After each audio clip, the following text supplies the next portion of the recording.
Hello again and welcome to the chassis variant series and the Stalkers as we go with the infinite shame of my gameplay in Stalkers. Preface, I am not very good in the Stalker. None of my Stalker matches are wins. They are all variants on how to lose. So basically, take it as a series of how not to play the Stalker.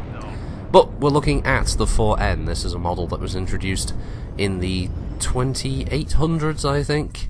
It was a model that was created purely to be more heat efficient, and to do this they dropped one of the standard LRM-10s and added 6 heatsinks. These are standards, not doubles.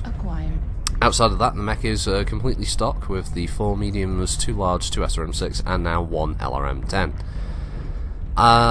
I think it's an odd variant, even within Battletech's lore. It's a bit strange, although then again, the loss of 1 LRM-10 for 6 standard heatsinks is pretty good. That diffuses an extra 6 heat, so, you know, per turn, so it makes sense. It means the Stalker 4N has a shed load of heatsinks, and as I said on tabletop, it means that it's got like a 16 heat dissipation with standards, so that isn't too bad, 16 heat per turn.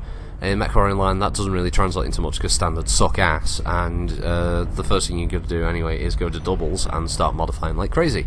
So outside of the very, very limited and very shallow lore background for this variant existing, PGI bloated the hardpoints with it, and they gave it 3 missile, which represents the lack of standard missiles. It's actually it's one of the variants that has the least missile hardpoints, although that the 3FB actually has 2. This has 3, and it has 6 energy hardpoints, which again isn't unique. There are plenty of Stalker models that come with 6 energy.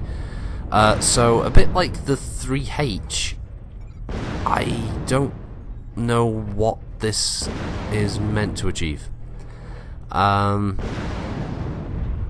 It's got a lot of energy hardpoints, so yay, but the 3F has 6 energy hardpoints and actually has 4 missile, so it's not unique in that regard. It's same engine size, the weapons are spread out in the same locations, it doesn't carry ECM like the 3FB does, it doesn't have any particularly unique torso or arm twist degrees. It's pretty standard across the board.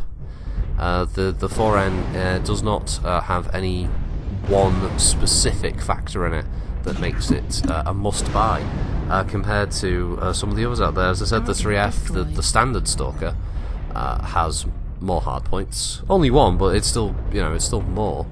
And the 5 series of Stalkers are better again for just a more balanced mix of missile and energy. So the 4N is a bit of a tough sell. As a stock mech, it comes with more pretty useless single heatsinks, so there's not any one specific reason to buy it for that reason, because you're going to be switching out for another 1.5 mil for doubles, so you're just adding on to the cost. Yeah, I struggle with this one, the same exact reasons I did with the 3H, other than the fact that back in the day you needed 3 Stalkers to be able to get mastery. Don't see the point.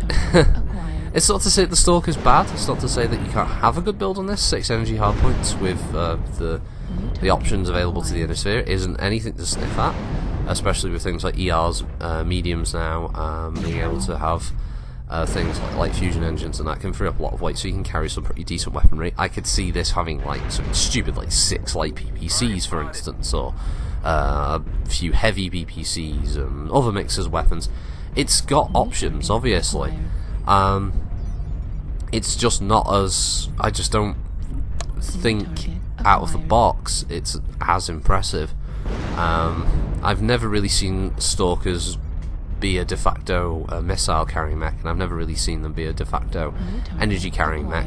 It's largely beat by other chassis out there these days, especially on the clan side. But there are things on the Inner Sphere side that do just as good a job, and they're even lighter, like the Black Knight and the Grasshopper can easily match this Stalker for its energy hardpoints and its damage capability. It's the one thing it's got going for it is it's got more armor because it's an assault mech.